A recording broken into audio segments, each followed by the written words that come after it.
Nalaman na nagdadalang tao ng kambal. Sa araw na iyon, naisa nang ibahagi ang balitang ito sa aking asawang presidente. Ngunit hindi sinasadyang narinig ko ang pag-uusap nila ng kanyang ama. Wala akong nararamdaman para kay Kinye, at hindi ako magkakaroon ng anak sa kanya. Noong una akong nagpakasal sa kanya, ay dahil nasiyahan kayo sa kanya, kaya't matatag kong itinago ang balita ng aking pagbubuntis. Pagkatapos ay ibinigay ko sa kanya ang isang kasunduan sa diborsyo. Nag-isa akong umalis ng bansa. Akala niya ay natapos na ang aming kasunduan sa kasal. Wala siyang ginawa upang pigilin ako. Hanggang sa makalipas ang 4 na taon, dinala ko ang isang pares ng kambal na kapatid. Bumalik sa bansa upang bisitahin ang aking maisakit na lolo. Nakasalubong ko si kaibigang Fu Yunzhao. Agad niya akong nakilala. Malinaw niyang naramdaman. Simula nang maghiwalay kami, parang nagsisisi si Gu Jingyuan. Sa nakalipas na 4 na taon, patuloy siyang naghahanap ng paraan para malaman ang aking kinaroroonan. Ngunit wala pa ring balita. Agad siyang nakipag-ugnayan kay Gu Jingyuan. Si Gu Jingyuan ay nasa isang pulong sa silid-pulong. Nang marinig ang sinabi ni Fu Yunzhao na babalik ako sa bansa para bisitahin si Shen Hinyang, agad niyang tinapos ang pulong. Nagmaneho siya papunta sa ospital ng mag-isa. Inirehistro ang pangalan ni Shen Hinyang. Mabilis niyang natagpuan ang silid na iyon. Si Gu Jingyuan ay may dalang ilang bag ng mga suplemento sa kanyang kaliwang kamay. Inangat ko ang kanang kamay at tinapik ang pintuan ng silid. Lumabas mula sa loob ang isang malambing at magandang boses na nagsabing, "Pasok po." Pumintig ang dibdib ni Gu Jingyuan ng mabilis. Totoo nga, si Sukingan ito. Akala ko doktor sa ospital ang kumakatok. Hindi ko inasahan na si Gu Jingyuan ang papasok sa pintuan. Bahagyang nakabuka ang labi ko. Nabigla at hindi makapagsalita sa sobrang gulat. Paano siya biglang nandito? 4 na taon na tayong hindi nagkikita. Nandyan pa rin ang kanyang kagandahan at kaakit-akit na anyo. Ngunit nagkaroon siya ng mas mahinahon na aura. Pumasok si Gu Jingyuan na nakangiti, "Ginoong Shen. Narinig kong hindi ka maganda ang pakiramdam kamakailan. Dumaan ako para tingnan ka." Ipinatong niya ang mga suplemento sa tabi sa mesa. Hindi katulad ng pagkabigla ko. Si Shen Henyan ay kalmado lang. Nagpaalam kay Gu Jingyuan. Talagang maalalahanin si Jingyuan. "Umupo ka na, mag-usap tayo." "Salamat, Lolo Shen." Pinaupo ni Shen Henyan si Gu Jingyuan para mag-usap. Pero sa kwarto, isang double sofa lang ang meron. Nakatayo ako sa isang tabi. Nakita ni Gu Jingyuan ang aking kaba. Itinaas niya ang paa at lumapit sa tabi ng sofa. Umupo sa aking tabi. Tumingin siya sa akin.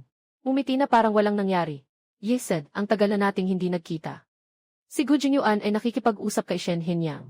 Hindi niya maiiwasang tumingin sa akin. Nakita ni Shen Hinyang ang ekspresyon ni Gu Jingyuan. Hindi niya maialis ang kanyang apo. Nang maisip ito, sa isip ni Shen Hinyang, hindi niya alam kung anong desisyon ang gagawin ni Qingyan sa hinaharap. Sana bago siya umalis, makita niyang mayroon siyang masayang tahanan. Umalis si Gu Jingyuan matapos ang mahigit kalahating oras. "Qingyan, tulungan mo akong ihatid si Jingyuan pababa." Kahit ayaw ko. Sumama pa rin ako kay Gu Jingyuan palabas ng silid. Magkasabay silang naglakad sa pasilyo. "Qingyan, kumusta ka na nitong mga nakaraang taon?" "Ayos lang naman. Ikaw, okay ka lang?" "Pareho pa rin ako." Sa katunayan, hindi naman maganda ang buhay ni Gu Jingyuan. Madalas siyang hindi makatulog buong gabi. Ilang buwan pagkatapos ng diborsyo, doon lang nakita ni Gu Jingyuan ang kanyang puso. Araw-araw akong naaalala niya. Matapos ang ilang taong paghahanap, ngayon ay nakatayo na siya sa harap ko. Si Gu Jingyuan ay may maraming bagay na nais sabihin. Ngunit hindi niya alam kung paano sisimulan.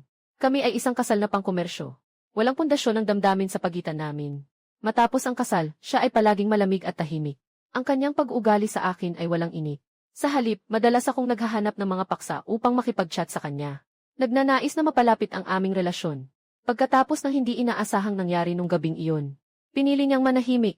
Hindi na niya muling binanggit ang tungkol dito sa akin. Ngayon ko lang napagtanto na isa rin iyong paraan ng pag-iwas. Dahil sa mga nangyari noon. Si Jingyuan ngayon sa harap ko, ay halatang hindi alam ang gagawin. Ako ang nagmungkahi ng diborsyo. Noong panahong iyon, sa tingin niya, dapat ay labis na akong nadismaya. Sa kasal na ito, alam niya ng mabuti, na kung nais niyang makipagbalikan sa akin, hindi siya dapat masyadong magmadali. Dapat ay dahan-dahan lang siyang mag-alaga sa pamilya. Naghihintay na ang driver sa harap ng ospital. May ngiti akong nakasabit sa aking mukha. Sinusundan ko si Gu Jingyuan habang nagbubukas ng pinto at sumasakay sa sasakyan. "Bumisita ka sa lolo mo ngayon." "Salamat, huwag kang mag-alala. Kung may kailangan ka, maaari mo akong tawagan anumang oras. Kahit na naghiwalay na tayo, isipin mo na lang na isa akong karaniwang kaibigan." Dahan-dahan akong tumango at lumingon pabalik sa lobby ng ospital. Sa oras na iyon, si Shen Shutong kasama ang kanyang anak na lalaki at anak na babae ay pumasok mula sa ibang pinto. Ang dalawang maliit na bata ay naglakad patungo sa akin. Nasa magkabilang kamay ko ang isa. Habang naglalakad papasok. At nakikipag-usap sa kanila. Masaya ba kayo sa pagpunta sa parke kasama si Tito Shen? Bumalik si Shen Shutong para bisitahin si Shen Hinyang. Dinala niya sila sa maliit na parke sa tabi ng ospital. Ang kotse ng pamilya Gu, isang may batch, ay nakaparada hindi kalayuan. Gusto ni Gu Jingyuan na makita ako ng mas madalas. Kanina, hindi niya pinabayaan ang driver na umalis agad. Hindi niya inasahan na makikita niya ang isang lalaki. Lumapit sa akin kasama ang dalawang bata. Kahit hindi naririnig ang pag-uusap namin. Makikita sa aking malapit na kilos sa mga bata. Talagang parang tunay na ina at anak. Ang lalaking iyon, siya ba ang kasalukuyan kong asawa? 4 kami sa pamilya, masaya at nag-uusap. Isang napakainit na tagpo. Biglang sumiklab sa puso ko ang matinding pagsisisi. Ang puso ay parang kinakagat ng mga langgam. Na sobrang sakit na hindi siya makakahinga. Nakita ng driver ng Gupamilya sa salamin sa likod si Gu Jingyuan. Na nagiging masama ang kanyang kulay. Tahimik siyang nagtanong, Ginoo, hindi ka ba nakakaramdam ng hindi maganda? Magmaneho tayo pabalik sa kumpanya. Madilim na ang paligid. Malapit nang magsyam ng gabi. Si Gu Jingyuan ay nakauwi mula sa kumpanya patungo sa villa ng pamilya Gu. Tanging sa oras ng trabaho lamang. Maiiwasan ni Gu Jingyuan na isipin ang mga bagay na nagpapasakit sa kanya. Kapag siya'y pumikit. Ang eksena na nakita niya sa ospital kaninang umaga ay paulit-ulit na bumabalik sa kanyang isipan. Ikaw ay kasal na sa ibang lalaki. Nagkaroon ng masayang pamilya. Dati ako ang kanyang asawa. Pero hindi niya noon naintindihan. Dapat pahalagahan ang kasalukuyan, huli na ang lahat. Lahat ng ito ay bunga ng kanyang sariling gawa. Ang lamp sa mesa ay nagniningning buong gabi. Ang liwanag ng umaga ay pumasok sa siwang ng kurtina. Pinisil ni Gu Jingyuan ang kanyang noo. Pagkatapos maghilamos, bumaba ako at uminom ng 2 malaking baso ng Amerikano. Umalis ako papuntang opisina sa tamang oras. Pagkalipas ng kalahating buwan, maganda ang paggaling ni Lolo pagkatapos ng operasyon. Sa wakas, sinabi ng doktor na pwede na kaming magpalabas ng ospital. Maaga pa lang, pumunta na kami ng kuya kong si Suyanshu sa ospital. Sinundo namin si Lolo pa uwi. Pumasok ang kotse sa gate ng Shen Mansion. Kakapark lang sa paradahan. Dumating ang 2 bata na tumatakbo para makita si Lolo.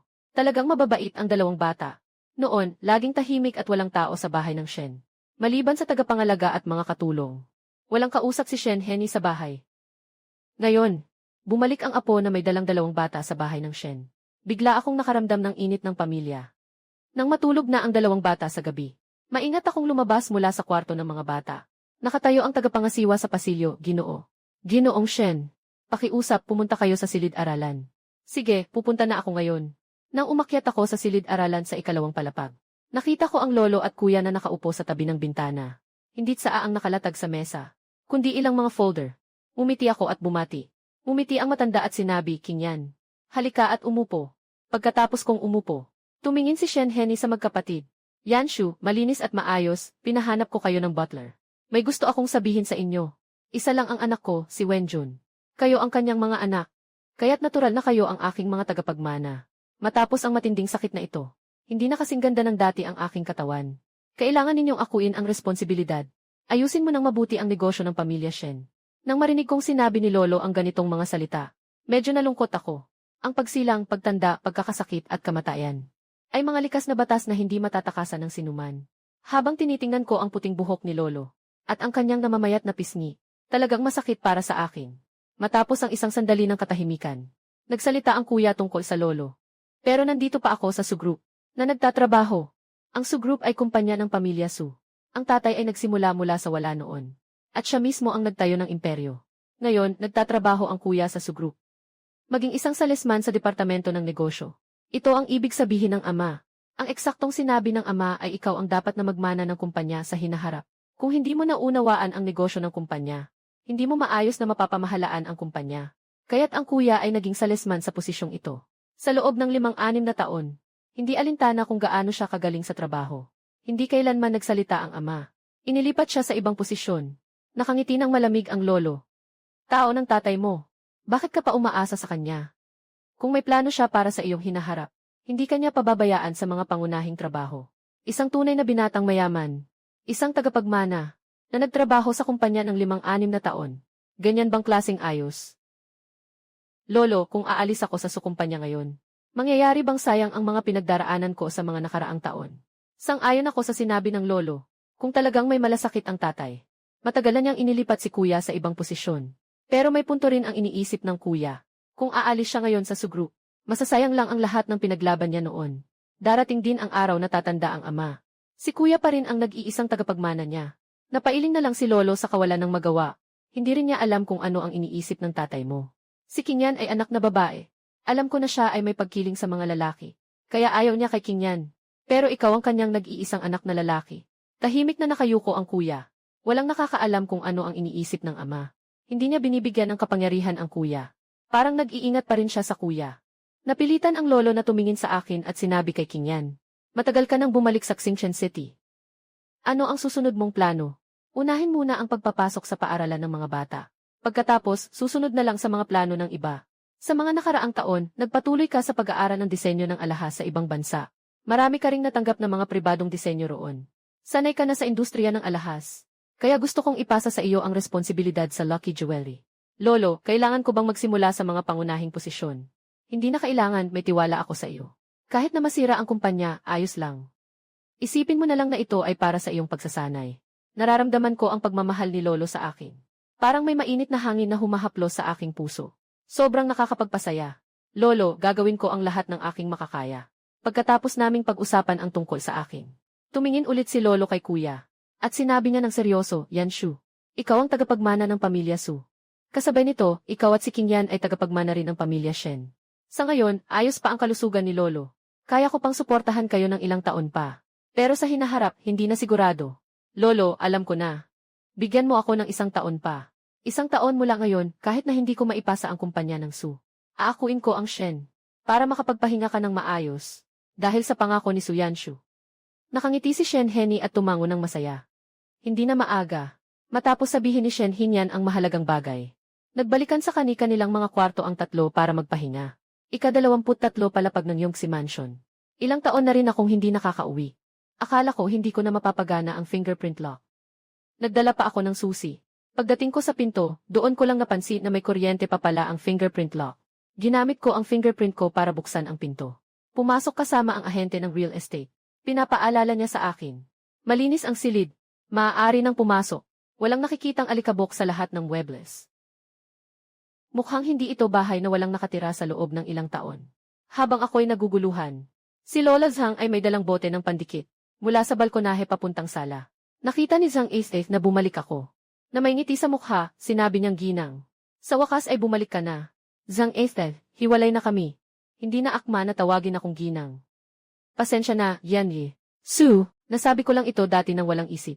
Bakit ka nandito, Lola Zhang? Naalala ko noong araw ng aming diborsyo. Na naayos ko na ang sweldo ni Lola Zhang. Si Qiangi, Su ang humiling kay Ginoong Gu na ipaglinis ako, para makabalik ka rito. Maaari kang tumira dito anumang oras. Pagkarinig ko nito, parang nabasag ang puso ko.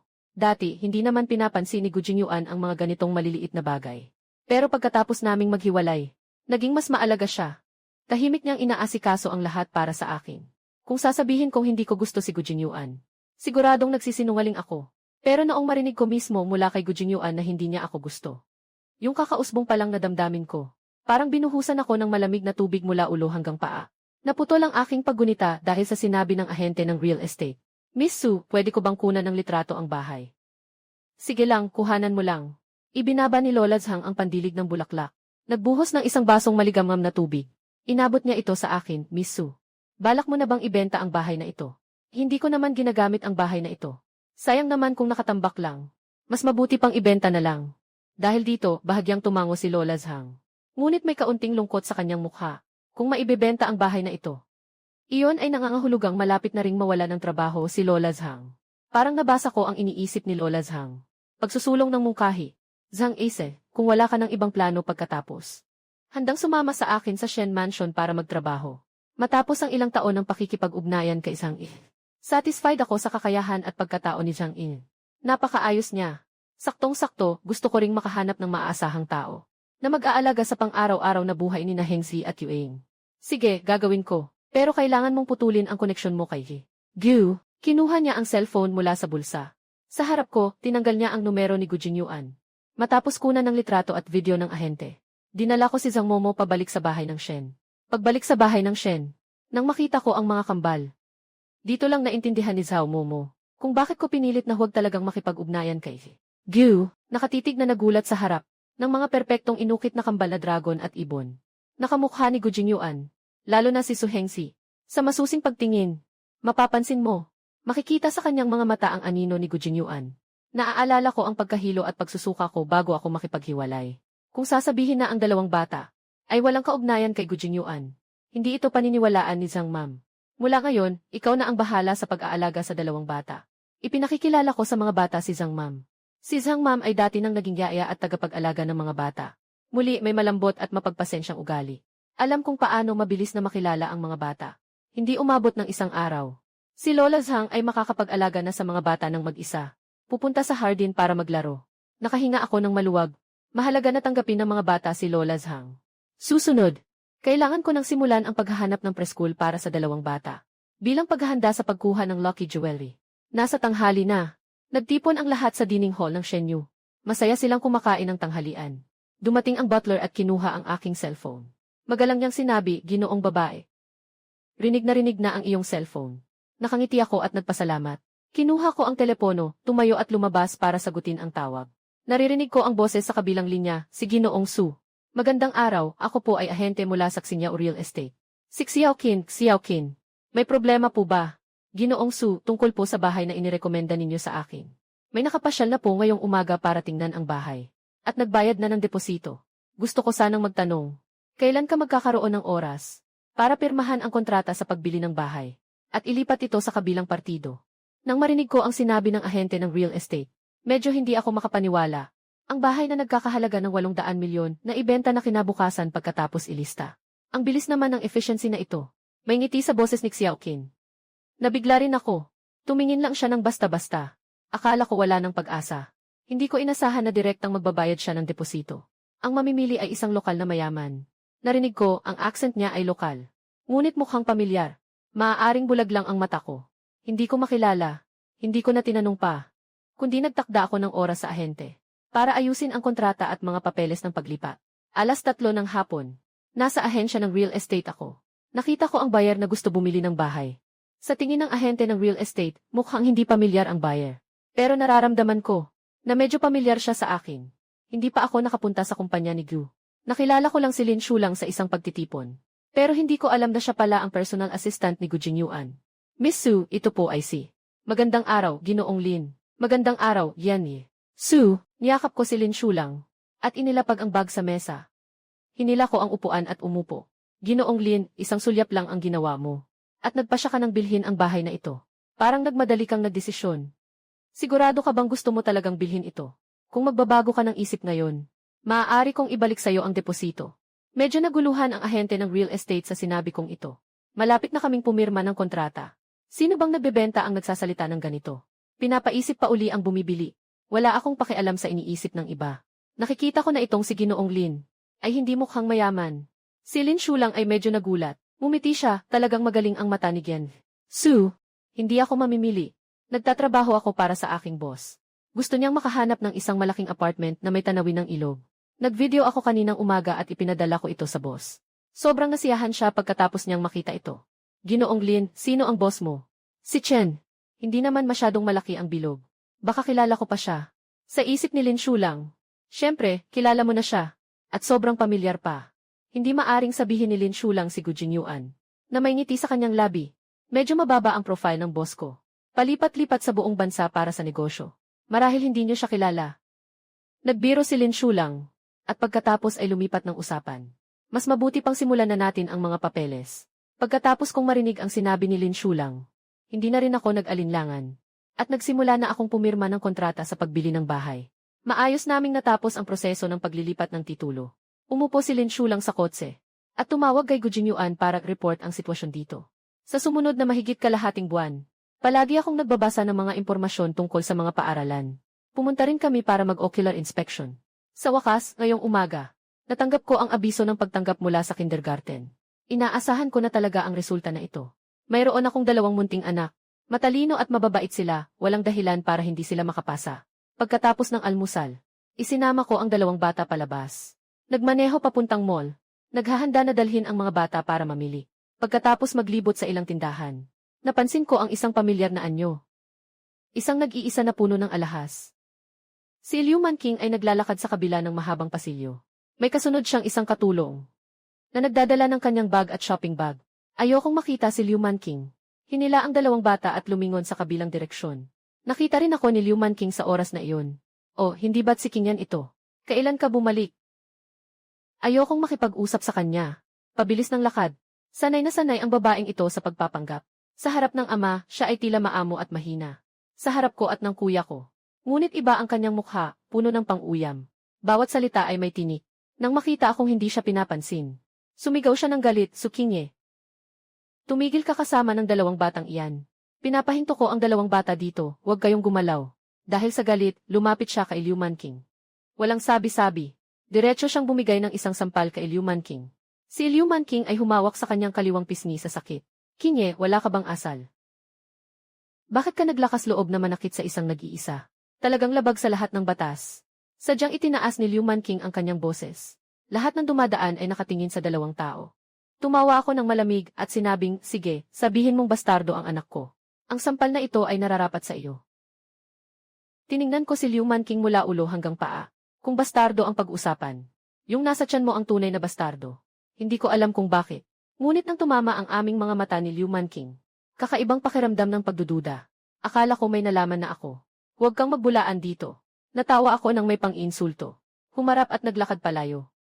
Ngayon, si Liu Manqing ay nakasuot ng maluwag na damit. Ngunit bahagya kong nakita ang kanyang maliit na tiyan. Kaya pala hindi pinapayagan ng ama na kunin ng kuya ang kumpanya. Akala ko'y may ganitong iniisip. Gold bar. Sa itaas na silid, si Gu Jinyuan ay nakasuot ng itim na kamiseta at pantalon. Nakatayo sa harap ng bintanang mula sahig hanggang kisam. Hawak ang isang baso ng whiskey. Nakatingin siya sa labas ng bintana. Ang kanyang likuran ay tila may kaunting kalungkutan. Pumasok si Fu Yunsu at Jiang Linyuan. Nakita si Gu Jinyuan sa ganitong kalagayan. Pareho silang nanahimik. Nakatayo sila roon ng ilang sandali. Lumapit si Jiang Linyuan at tumingin sa kanya. Narinig ko na bumalik si Suqingyan sa Xingshan City. Bakit ganyan pa rin ang itsura mo? Masyadong mabilis magsalita si Jiang Linyuan. Hindi na nakapagpigil si Fu Yunsu. Bumalik si Xingye sa Xingshan City sa pagkakataong ito. Hindi siya nag-iisa sa pagbalik. May kasama siyang dalawang bata.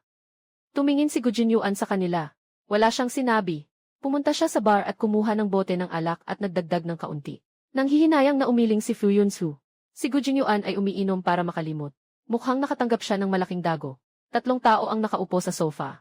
Matapos uminom ng ilang baso ng alak, si Gu Jinyuan ay nagsalita sa mahinang boses, alam niyo ba? Kasama na siya. Mayroon na siyang 2 anak. Pinapat ni Fu Yunzhou ang kanyang balikat. Bumulong ka na huwag masyadong malungkot. Dahil siya ay kasal na. Panahon na para bitawan mo na. Sumang-ayon si Jiang Linyuan nga. May pamilya na siya ngayon. Ano pang magagawa mo? Bakit mo pa pinapahirapan ang sarili mo? Kalilimutan mo na, hindi mo pa naranasan ang sakit ng pag-ibig. Hindi ko ito maiintindihan. Sa mga nakaraang taon, wala siyang balita. Hindi ko siya mayalis sa isip ko. Ngayon ay bumalik na siya sa bagong lungsod. Lalo akong hindi makapagpahinga. Ano ang balak mong gawin? Si Gu Jinyuan ay bahagyang nakayuko. Ang mga hibla ng buhok ay nahuhulog sa kanyang noo. Matagal siyang hindi nagsalita. Inangat ang baso ng alak sa harap niya. Inubos ang kalahating baso ng alak. Ano ang balak gawin? Itong tanong. Wala ring sagot si Gu Jinyuan sa isip niya. Kung hindi na talaga kami magkakasama sa buhay na ito.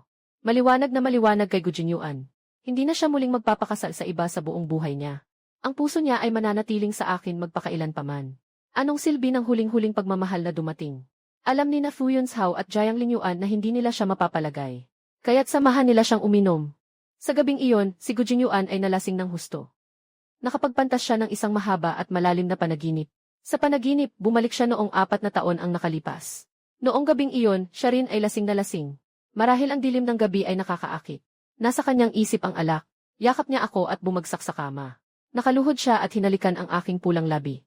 Ang pulang rosas na namukadkad noong gabing iyon ay ang pinakamagandang umaga na nakita niya. Santo, dinala ko ang 2 bata pababa.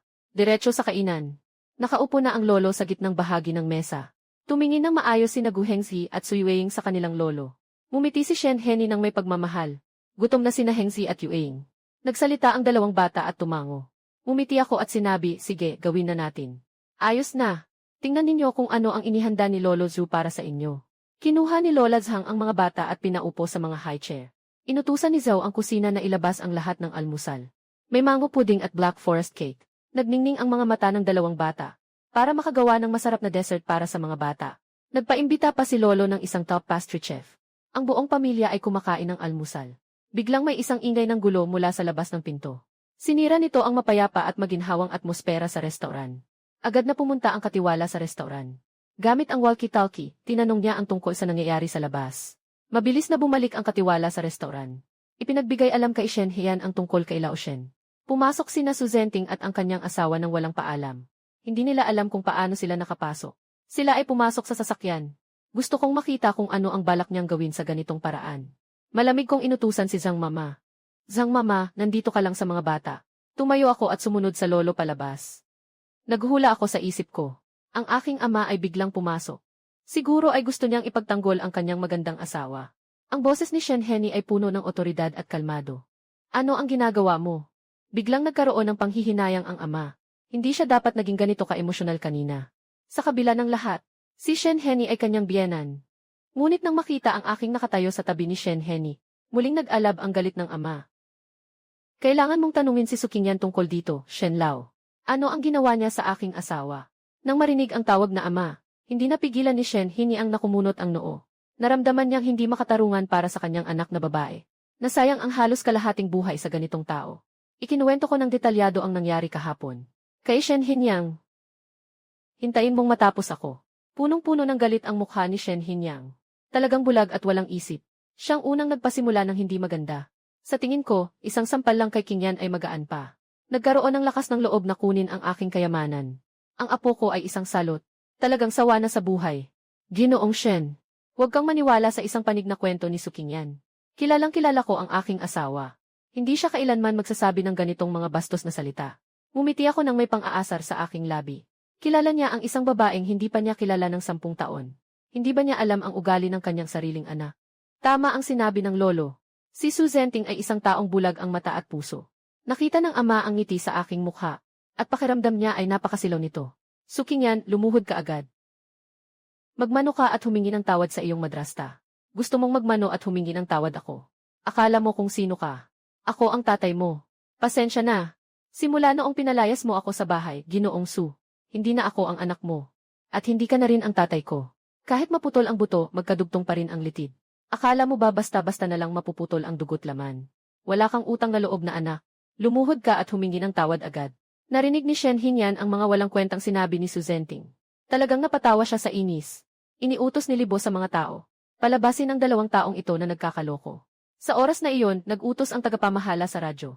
Agad na lumapit ang 7 o 8 security. Si Liu Manqing ay hawak ang kanyang tiyan. Nagkunwaring nagsalita. Asawa, medyo hindi maganda ang pakiramdam ng tiyan ko. Tatay, nagalit. Malaki ang mga mata niyang tumingin sa papalapit na mga gwardya. Nakatakot niyo ang misis ko. Kung siya'y nagka-abortion, kaya mo bang panagutan yan? At pagkatapos ay tinulungan si Liu Manqing na umupo sa tabi sa bench. Ang mga gwardya ay hindi naglakas loob na kumilos ng basta-basta. Ipinakita ng tagapangalaga na manatili silang nakatayo at huwag gumalaw. Tungkol sa ganitong asal na nagwawala, walang takot si Shen Henny. Tumawa siya ng malamig kung ayaw niyo talagang umalis. Wala tayong magagawa kundi tumawag ng pulis. Ang ganitong pagmamaneho at pagpasok sa pinto ay itinuturing na paglabag sa pribadong ari-arian. Lalaki ang sitwasyon. Gusto kong makita kung kanino ang nahihiyang ito. Nang marinig iyon, lalong pumangit ang mukha ng ama. Kung lumala ang sitwasyon, malalaman ng lahat sa mataas na lipunan ang tungkol dito. Pumasok siya sa bahay ng biyenan at nagdulot ng gulo. Ngunit umuwi siyang napahiya. Medyo mahirap na bumalik sa dati. Dati, nangako siya kay Liu Manqing. Siguradong makakakuha siya ng katarungan. Ayaw talagang umamin ng asawa ni Qingyan. Wala tayong magagawa bilang mga nakatatanda. Medyo pagod ako. Gusto kong umuwi at magpahinga. May dahilan kung bakit mahal ng kanyang ama si Liu Manqing. Hindi ito walang dahilan. Kaya niyang hulaan ng tama ang kanyang iniisip. Bigyan mo siya ng pagkakataon na umatras sa tamang panahon. Agad na sumunod ang ama sa kanyang sinabi. Sige, samahan kita pa uwi para magpahinga. Sabi ni Shen Henny ng malamig. Huwag mong kalimutan ang bayad sa pagkukumpuni ng malaking pinto ng bayan. Ipapadala ko sa iyo ang resibo mamaya. Sumagot ang ama. At pagkatapos ay tinulungan si Liu Manqing na umakyat sa sasakyan. Agad na umalis ang 2 sa tahanan ng Shen. May mga gifi sa loob at labas ng tahanan ng Shen. Hindi maitatanggi ng ama ang bayad sa pagkukumpuni na ito. Talagang lugi na naman tayo sa pagkakataong ito. Tumingin ang matanda habang umaalis ang sasakyan. Nilingon niya ito at umiling. Talagang hindi na ito katanggap-tanggap. Lolo, huwag kang magalit. Hindi sulit magalit sa ganitong tao. Mula pagkabata, alam ko na ang tatay ko ay mas pinapaboran ang lalaki kaysa babae. Sa mga mata niya, tanging ang kuya ko lang ang nakikita niya. Sa paningin ng tatay ko, isa lang akong kasangkapan para sa kasunduan sa kasal. Kapag hindi na ako sumusunod o hindi na ako kapakipakinabang, walang pag-aalinlangan niya akong itatapon. Umupo ako sa sala kasama si Shen Hinyang. May kinikimkim akong sama ng loob sa'yo. Anong ibig mong sabihin dyan? Hindi ko masyadong alam. Hindi ko alam kung anong alitan ang meron sa pagitan ni Lolo at ni Papa. Tinitingnan ko si Shen Hinyan. Hinintay kong ipagpatuloy niya ang kwento. Ilang taon na ang nakalipas, nagkaroon ng krisis sa pondo ang Sugroup. Lumapit ulit siya sa akin para humingi ng tulong. Pahiram ako ng pera para tulungan siyang malampasan ang hirap. Ngunit tinanggihan ko ito. Ilang taon bago pumanaw ang iyong ina, sinabi niya sa akin na huwag kong susuportahan ang kanyang kumpanya. Kaya pala ganito, may isang panahon na may kaunting sama ng loob ako sa iyo. Akala ko'y wala kang pakialam sa akin. Noong panahong iyon, walang tumulong sa pamilya Su. Kaya napilitan akong magpakasal kay Gu Jinyuan para makuha ang 600 milyong pondo na gagamitin para iligtas at buhayin ang kumpanya ng pamilya Su. Ay, Kingyan, hindi ko alam na pinapakasal niya ako sa pamilya Gu. Kung alam ko lang, hindi ko hahayaang mangyari iyon nang walang ginagawa. Lolo, naisip ko na ang lahat ngayon. May mga tadhana talagang nakatakda. Kung hindi ako nag-asawa kay Gu Jinyuan, hindi ko rin magkakaroon ng ganitong dalawang napaka-cute na mga anak. Tama lang na hindi mo sinuportahan si Su Zenting. Kailangan talagang matutong tumayo ng mag-isa ang tao, hindi ba? Ang laki ng pagbabago mo sa mga nakaraang taon. Mas maliwanag na ang pag-iisip mo kumpara dati. Marahil dahil naging ina na ako. Laging nag-iisip ng marami sa mga sinasabi at ginagawa. Pagdating sa mga bata, tanong ni Shen Henny nang may pag-aalala. Mas kamukha ng mga bata si Gu Jinyuan. Maalala ng Gu pamilya balang araw. Naisip mo na ba kung anong gagawin kapag nalaman nila? Kung malaman, edi malaman na. Kung gusto nilang makipaglaban para sa kustodya, sasama ako hanggang sa dulo. Ngunit umaasa pa rin akong dumating ang araw na iyon ng mas matagal. Ang makipag-usap sa korte ay isang napakabigat na bagay. At saka, malaman na may mga anak. Laging bibisita ang pamilya Gu sa mga bata. Kaya mas magiging konektado ako sa pamilya Gu. Sayang, hindi ito nangyari. Sana ay maiwasan ko ang mga tao sa Gu. Dumarating na ang mga tao sa Gu. Kakatapos ko lang makipag-usap kay Shen Hinyang. Nakita ko ang butler na pumasok mula sa labas. Magalang na iniulat na dumating ang Miss Gu. Ipinagwagayway ni Shen Hinyang ang kanyang kamay, pumasok na siya. Maganda ang relasyon ng pamilya Gu at pamilya Shen. Dahil nandito na siya, hindi naman natin pwedeng paalisin ang tao. Agad kong inutusan ang mga tao. Zhang mama, maganda ang panahon ngayon. Isama mo ang dalawang bata at maglaro kayo sa likod ng hardin. Matagal na tayong hindi nagkita. Si Guxing Shu ay mukhang katulad pa rin ng dati. Ang kanyang bilugang mukha ay puno ng maaliwalas ng ngiti. Lumakad ako papunta sa pintuan. Tumingin kay Guxing Shu habang unti-unti siyang lumalapit dito. Bumabati sa kanya. Ate, ang tagal na nating hindi nagkita. Narinig kong bumalik ka na. Gusto ko sanang makita ka. Ibinigay ni Guxing Shu ang maingat na inihandang regalo. Sa katulong na nasa tabi, hinawakan ko ang kamay ni Guxing Shu. Pumasok tayo sa loob para mag-usap. Pumasok sa maluwag na sala. Ngumiti si Guxing Shu at bumati kay Shen Hinyan. Magandang araw, Ginoong Shen. Umupo si Guxing Shu sa sofa. Pagkaupo, kinuha ko ang tiapot na gawa sa purple clay. Naglagay ako ng isang tasa ng tsaa para kay Guxing Shu. Umiti si Guxing Shu at nagtanong sa aking asawa. Gaano ka nakatagal mula nang bumalik ka sa Xingshen City? Halos 1 buwan na akong nakabalik. Si Guxing Shu ba? Simula ngayon, tawagin mo na lang ako sa pangalan ko. Medyo pilya si Guxing Shu at inilabas ang dila niya. Pasensya na ha. Nakasanayan ko na kasing tawagin kang hipag noon. Simula ngayon, tatawagin kitang Ate Kingyan. Tumango ako at nagsabing disen. Umupo ako sandali. Umakyat si Shen Hinyan papunta sa kanyang silid-aklatan. Alam din niya na habang andoon siya bilang nakatatanda, hindi makakapag-usap ng malaya si Guxing Shu. Nang wala na si Shen Hinyan, talagang naging mas relax si Guxing Shu. Sinimulan niyang ikwento sa akin ang tungkol sa kanyang kalagayan. Habang nagsatsa kaming dalawa, nagkukwentuhan lang kami. Hindi ko alam kung paano. Napunta ang usapan ni Guxing Shu kay Gu Jinyuan. Yung kuya ko nitong mga taon na ito, talagang sobrang workaholic. Araw-araw nasa kumpanya hanggang hating gabi.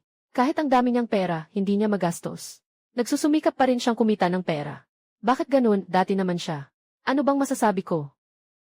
Sa totoo lang, pakiramdam ko ay sobrang iba. Para bang wala na siyang interes sa iba pang bagay. Maliban sa trabaho. Nagkaroon pa siya ng problema sa insomnia. Kahit ang doktor, hindi mahanap ang sanhi. At narinig ko rin, na ang tiyahin ko ay nag-aayos ng blind date para sa kapatid ko. Hindi ba't gusto niya si Yuking Huan? Akala ko rin na dahil bumalik si Yuking Huan sa bansa, kaya siya nakipaghiwalay sa iyo. Pero hindi naman siya kasama ni Yuking Huan. Mukhang may damdamin sila para sa isa't isa.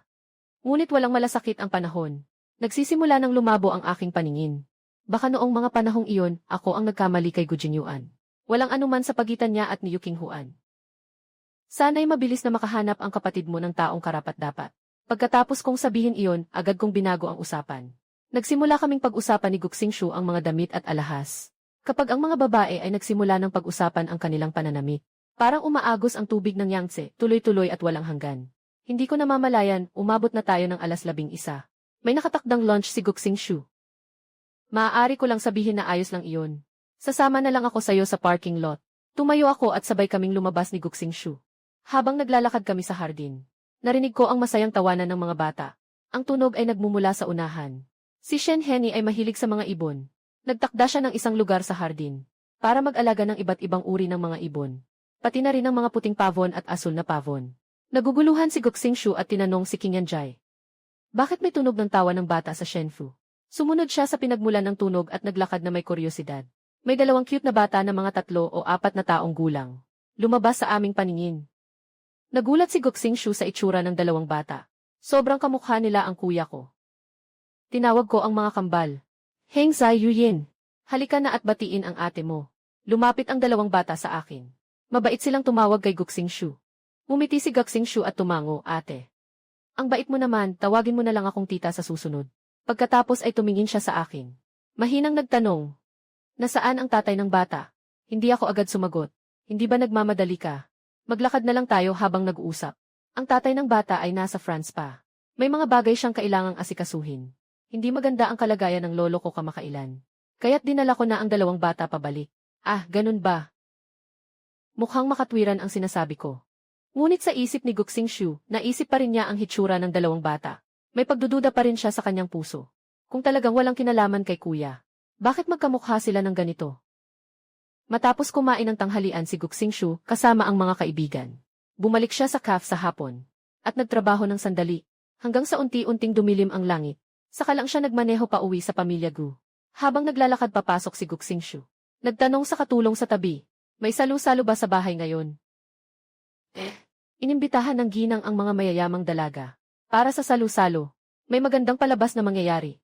Habang sinasabi ito, pabilis siyang pumasok. Umupo siya sa isang hindi kapansin-pansing sulok. Nangangalog ng baso ng pulang alak sa kamay. Nakatutok ang tingin sa paligid. Hinahanap ang anino ni Gu Jinyuan. Narinig ang usapan ng ilang babae sa tabi. Sinasabi nilang nandito sila para makisali. Dahil nandyan si Yu Qinghuan. Walang puwang para sa kanila. Nakita si Yu Qinghuan na lumapit kay Gu Jinyuan upang makipag-usap. Ilang tao na naman ang tumakbo para makinig sa chismis. Narinig ni Gu Xingshu ang sinasabi ng mga tao. Umusli ang labi ni Gu Xingshu. Ayaw ni kuya kay Yu Qinghuan. Wala siyang gusto. Gusto lang niya ang trabaho. Tumayo si Gu Xingshu. Tumingin siya sa direksyon ng mga tao. Talagang nakita si Yu Qinghuan na nakaupo sa tabi ni Gu Jinyuan. Habang nagsasalita, magkalapit ang kanilang mga ulo. Naisa nang hintayin na lumabas si Gu Jinyuan. Bago niya kausapin tungkol sa kanya at sa bata. Ngunit sa paghihintay na ito, nakahintay siya hanggang matapos ang salu-salo. Nang umalis si Gu Jinyuan, sumunod si Gu Xingshu kay Gu Jinyuan. Tinawag siya ni Xingshu. Kailan ka bumalik? Umusog si Gu Xingshu. Matagal na akong bumalik.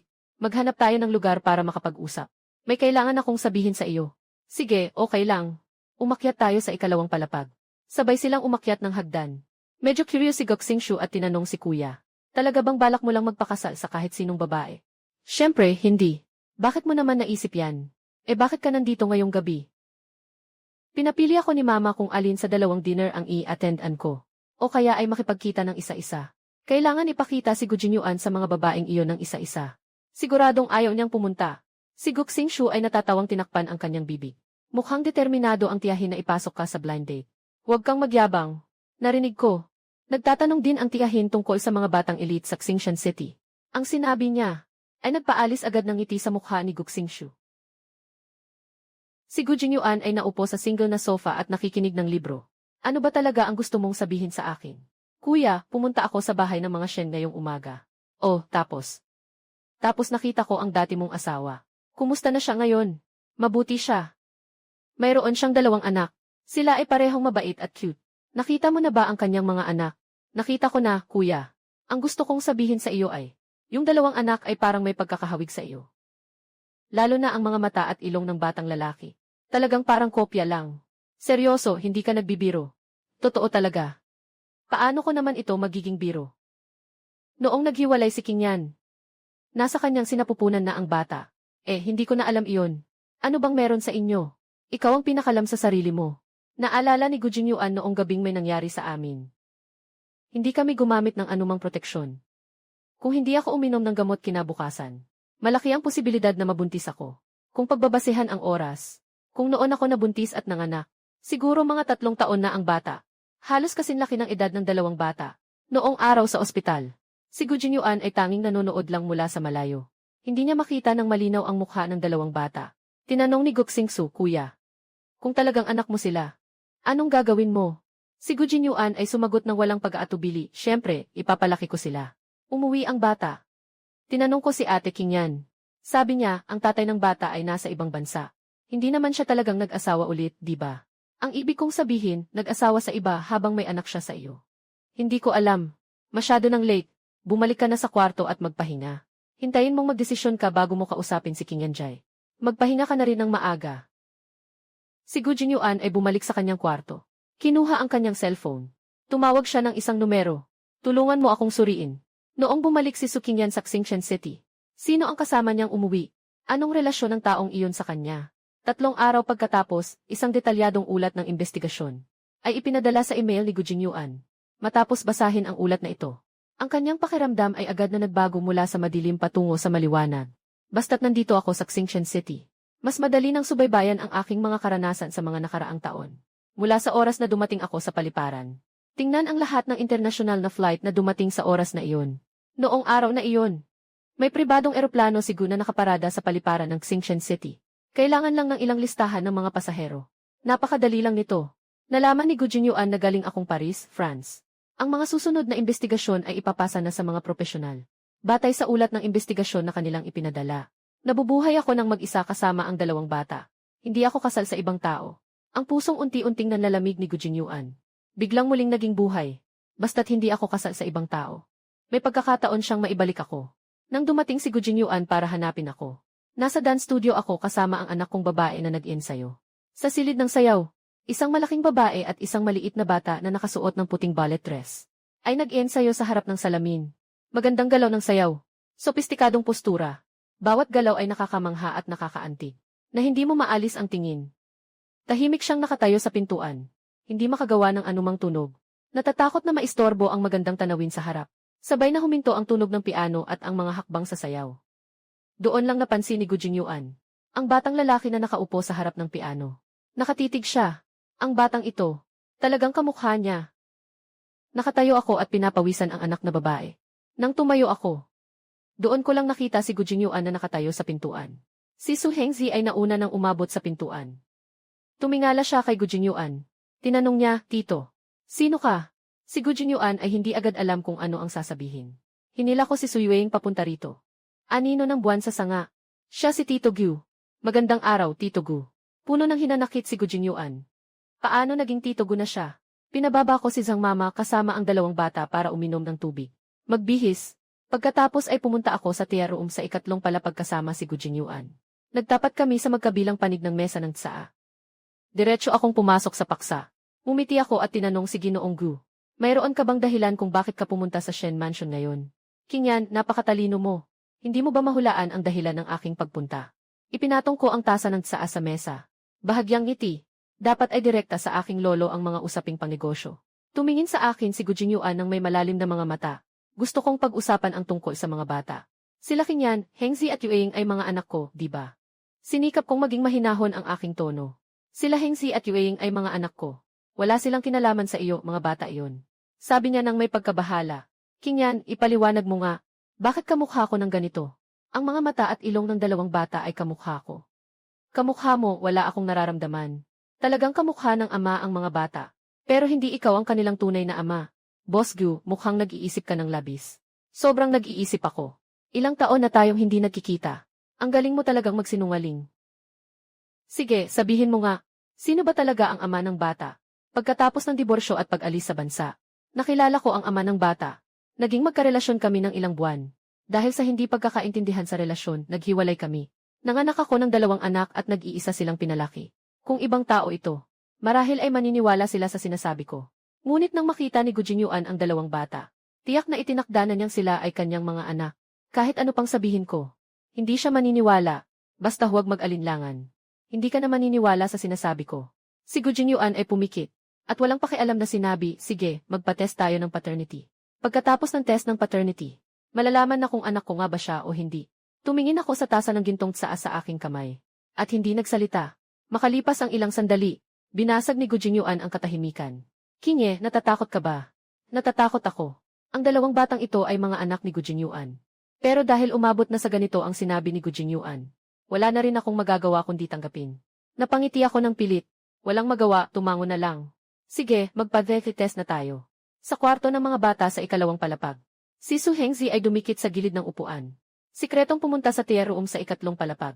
Si Su Hengzi ay nakaluhod sa pintuan. Gustong makinig sa mga tunog sa loob. Ngunit ang pinto ay masyadong matibay. Walang kahit anong tunog na lumalabas. Matapos ang ilang minutong pag-upo, walang magawa si Hengzi kundi sumuko. Lumiko siya at pumunta sa silid-aralan. Bumalik siya sa kwarto na may dala-dalang libro. Lumapit si Su Yueying kay Su Hengzi. Tahimik na nagtanong sa kanyang kuya. Narinig mo ba? Siya ba ang tatay natin? Medyo malungkot na sinabi ni Su Hengzi, hindi ko narinig. Akala ko siya na ang tatay natin. Simula nang marinig nilang buhay pa ang tatay ko. At hindi pa namatay. Araw-araw na umaasa sina Su Hengzi at Su Yueying. Gusto nilang makita kung ano ang itsura ng tatay nila.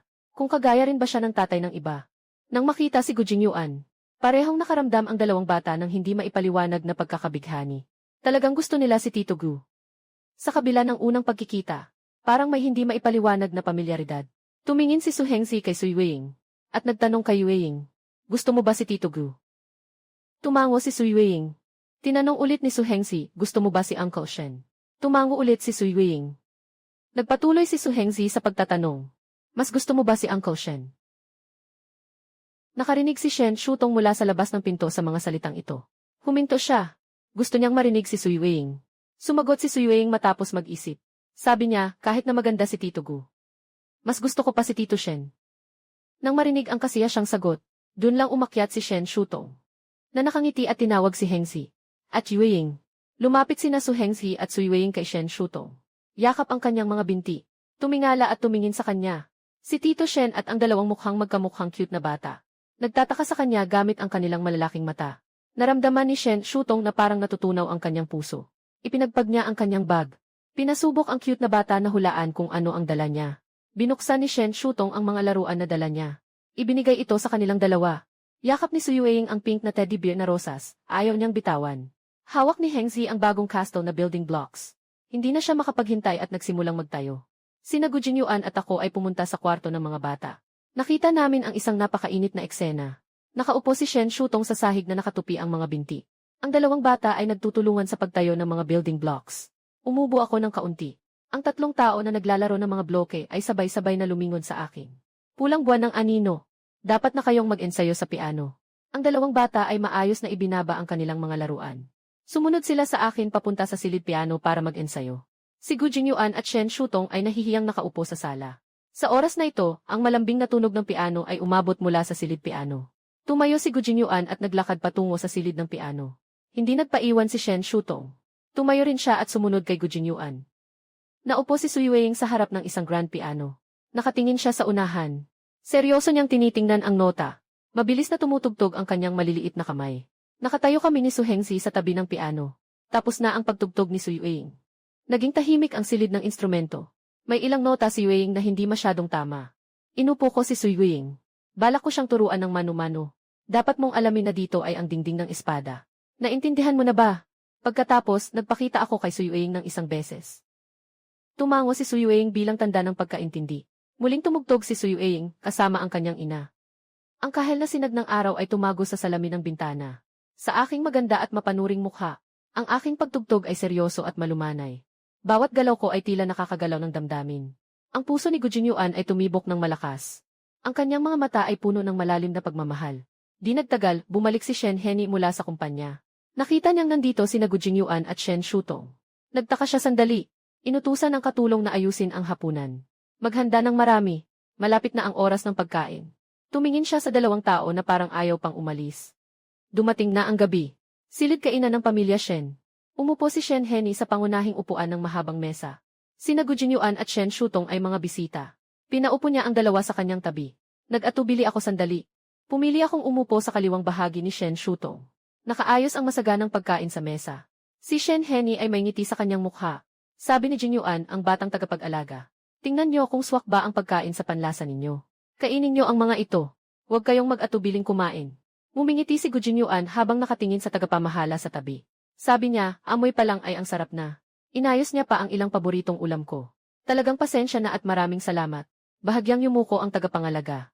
Na may ngiting puno ng kasiyahan. Masaya si Gu Jinyuan sa kanyang pagkain.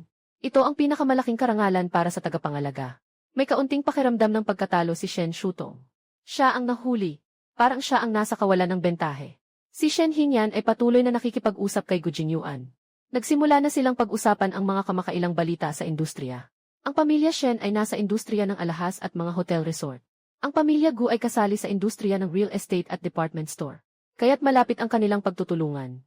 At si Shen Shutong ay nasa isang kumpanya sa industriya ng teknolohiya. Hindi siya masyadong pamilyar sa ibang mga industriya. At hindi maganda na ipakita ang kakulangan niya sa kanilang harapan. Ang mga paksa na kanilang pinag-uusapan. Hindi makasagot si Shen Shutong. Sa oras na iyon, gumamit ako ng shared chopsticks para kunin ang isang piraso ng isda kay Shen Shutong. Sariwang-sariwa ang isda. Subukan mo, biglang naging masaya si Shen Shutong. Ngumiti ng malapad. Nagpasalamat siya sa akin. Tumingin siya kay Gu Jinyuan ng may hamon. Sinabi rin ni Gu Jinyuan na nagbalat siya ng hipon. Nilagay niya ang laman ng hipon sa mangkok ko.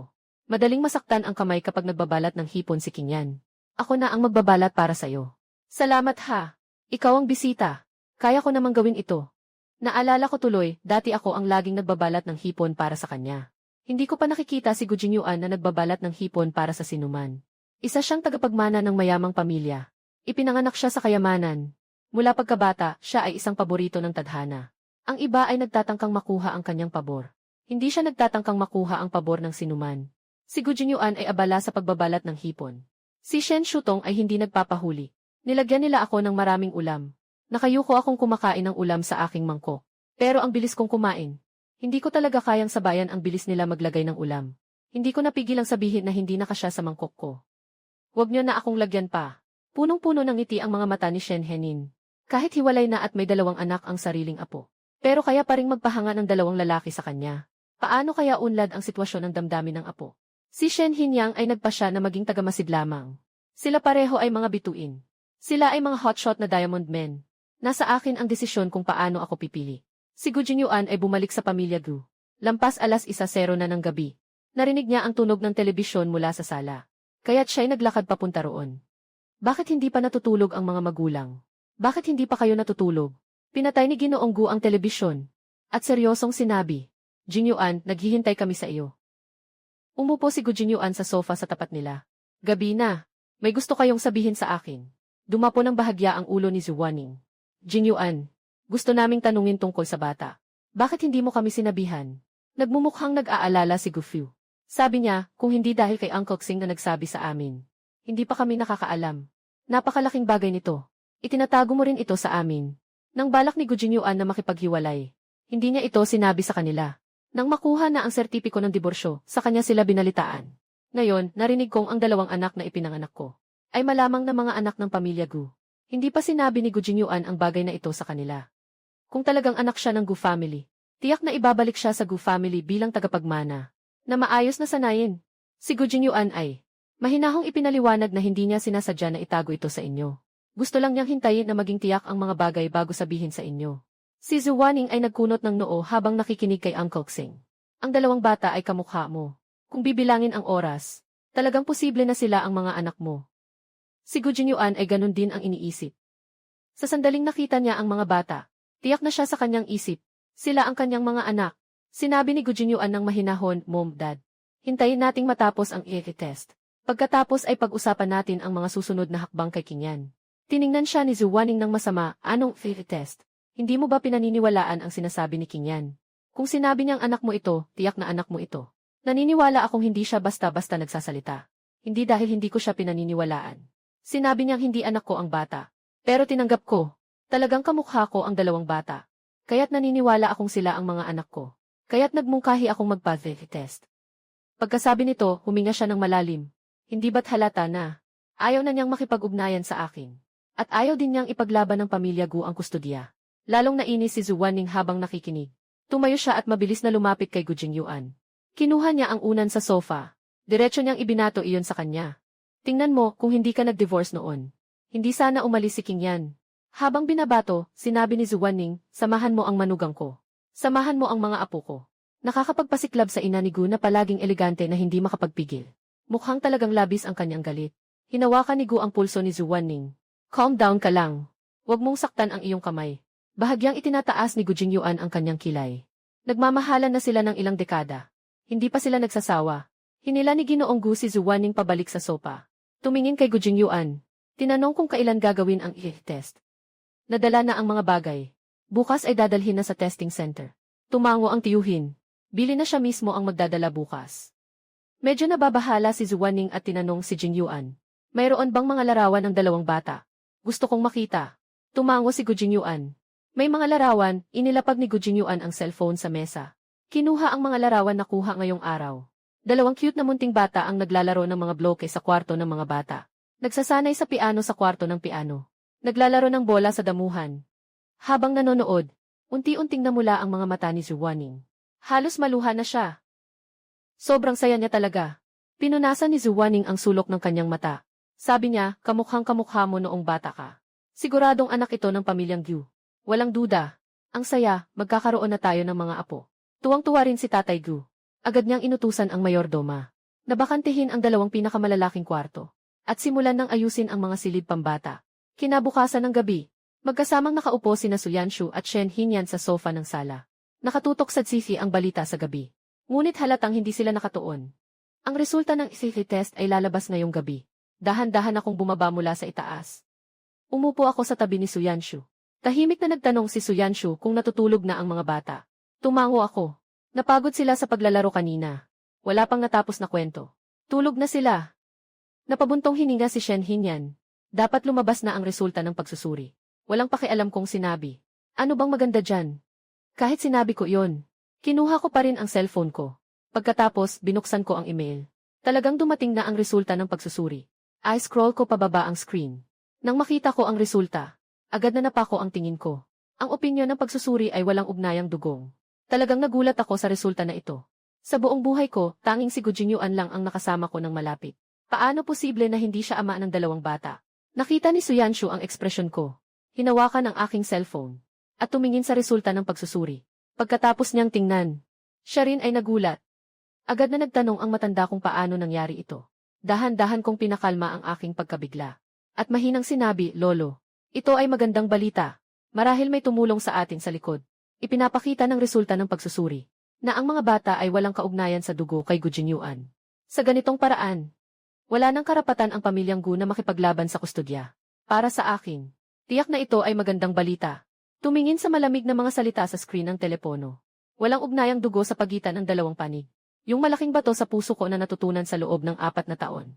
Hindi lang bumagsak, kundi sumabog na parang putok. Mas kalmado si Su Yanshu kaysa sa akin. Kinuha niya ang telepono at muling tiningnan. Nakatiklop ang kanyang noo na parang sali ng ilog. Hindi ito maaaring mangyari. Tito, nagsusuot ng salamin pang matanda. Maingat na tiningnan ng ilang ulit. Sa huli, huminga ng malalim. King Yan, may tumutulong sa'yo. O may nagsasabi sa'yo ng kasinungalingan. Nabubulabog ang ulo ko. Hindi ko agad maunawaan ang lahat. Sa buhay ko, sa pisikal na aspeto, isa lang ang lalaki si Gu Jingyuan.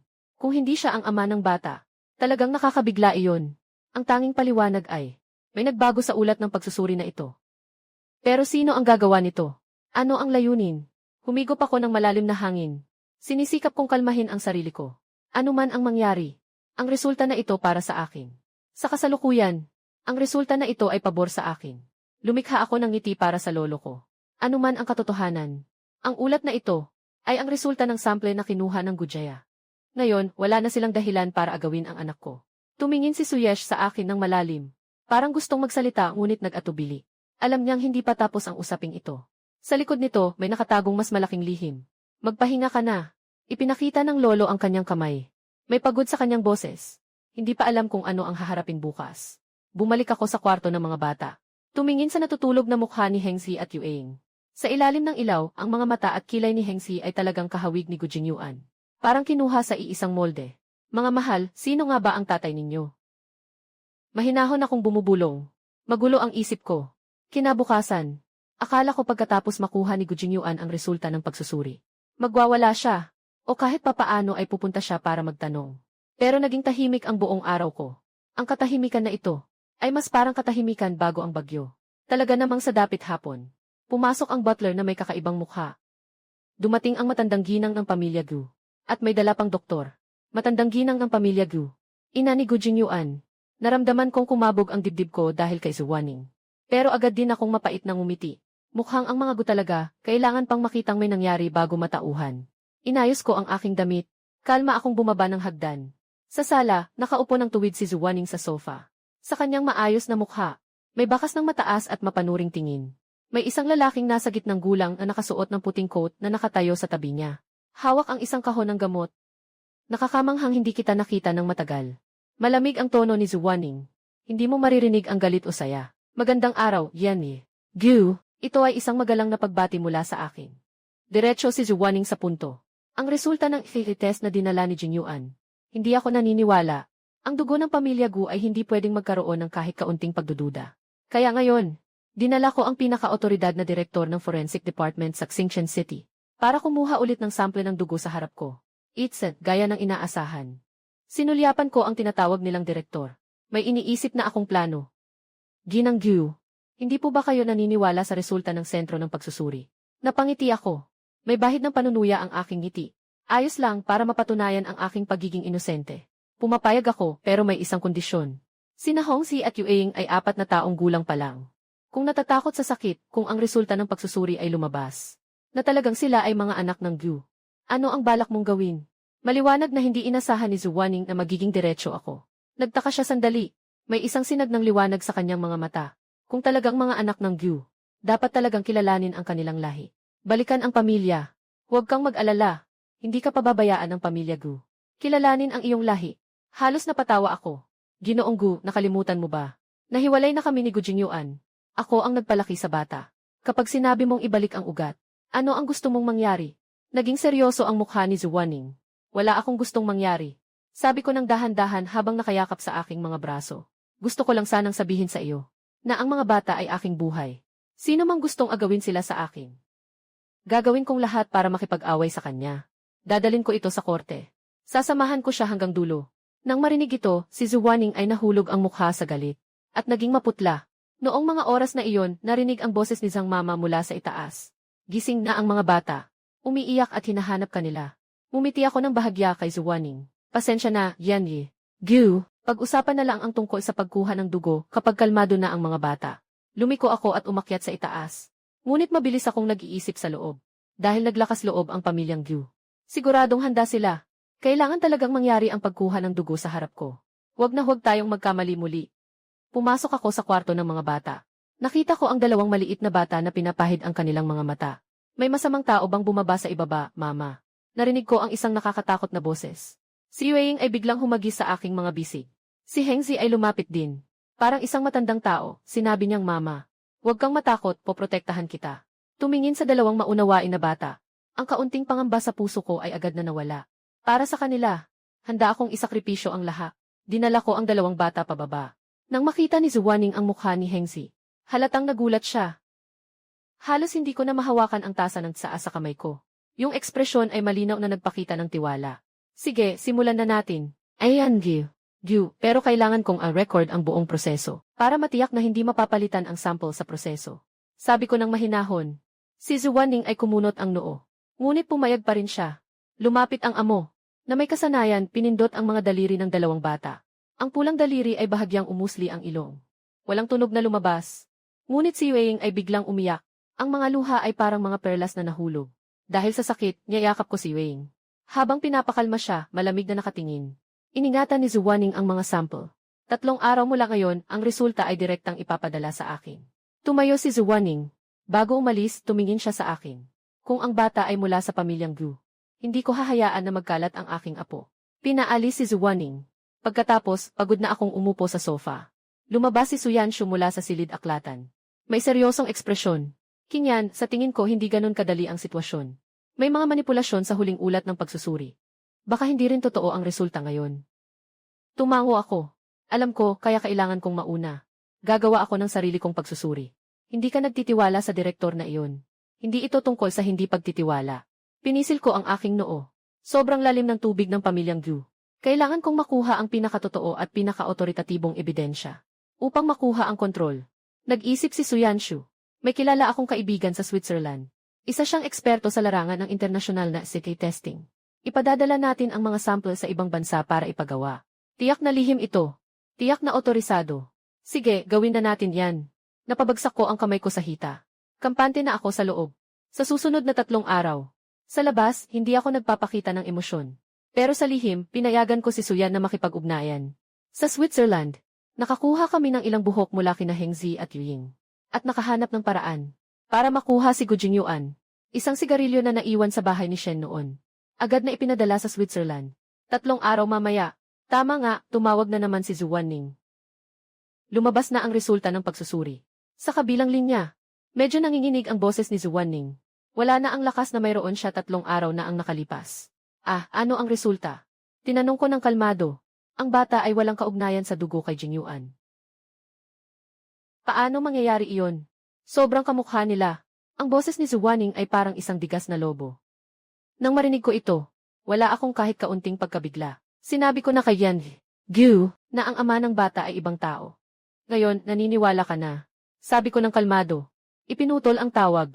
Napasok ako sa pag-iisip. Pareho ang resulta sa 2 pagkakataon. Ipinapakita na ang direktor na dinala ni Zhu Wanning ay maaaring na-bribe na rin. O ang sample na iyon ay naipadala na sa kanya.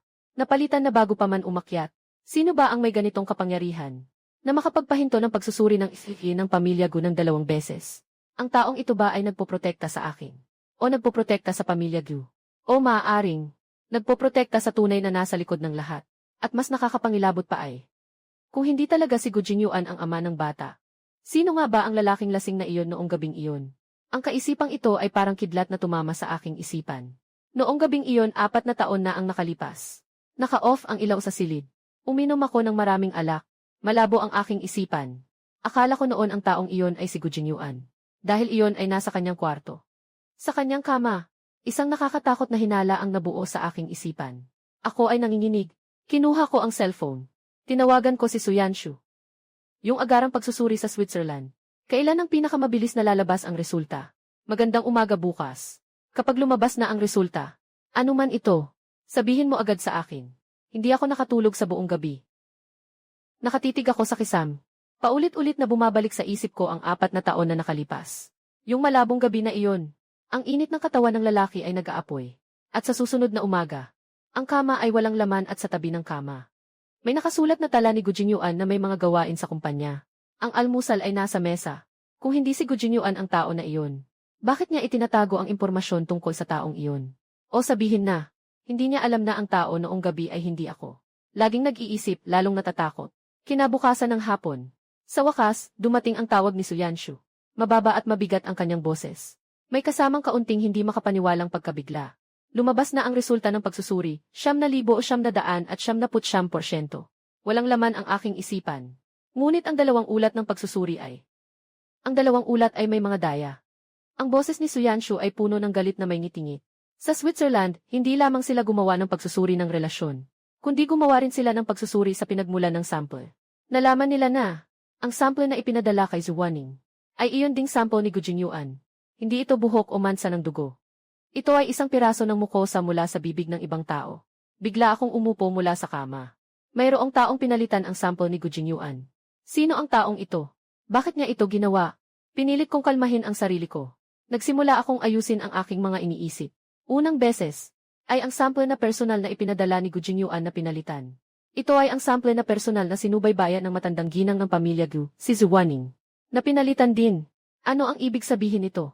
Ibig sabihin, ang kapangyarihan ng mga nasa likod nito ay nakapasok na sa loob ng pamilya Gu. Maaaring nakatago pa nga sa tabi ni Gu Jingyuan. At ang taong ito ay malinaw na ayaw na malaman ni Gu Jingyuan ang tungkol sa pagkakaroon ng mga bata. O masasabing ayaw na makilala ng Gu family ang 2 bata. Kapatid, tulungan mo akong mag-imbestiga. Gusto kong malaman kung saan sa 2 pagsusuri naganap ang pagpapalit ng mga sample. At tingnan mo rin ang mga tao sa paligid ni Gu Jingyuan. Sino ang may pinakamalaking motibo para gawin ito? Ipinutol ang tawag. Nakatayo ako sa harap ng bintana. Tumingin sa mga bituin na nagniningning sa labas. Iyon ang lungsod. Mas malalim kaysa sa aking inaasahan. At ang aking tila malamig na ex-asawa ay tila may mga lihim na nakatago sa likod. Hindi nagmamahal sa akin. At hindi siya pwedeng magustuhan ako. Yung lalaking iyon noong gabi. Siya talaga iyon. Bakit hindi siya umamin? Kahit yung fit test na siguradong sigurado. May mga tao pang nagtatangkang sirain ito. Gu Jingyuan, ano ba talaga ang kinakatakutan mo? At yung taong nagtatago sa dilim. Sino ka ba talaga? Isang kidlat ang tumama sa labas ng bintana, na nagbigay liwanag sa madilim na kalangitan. Agad na sinundan ito ng malalakas na kulog. Magbabago na ang panahon.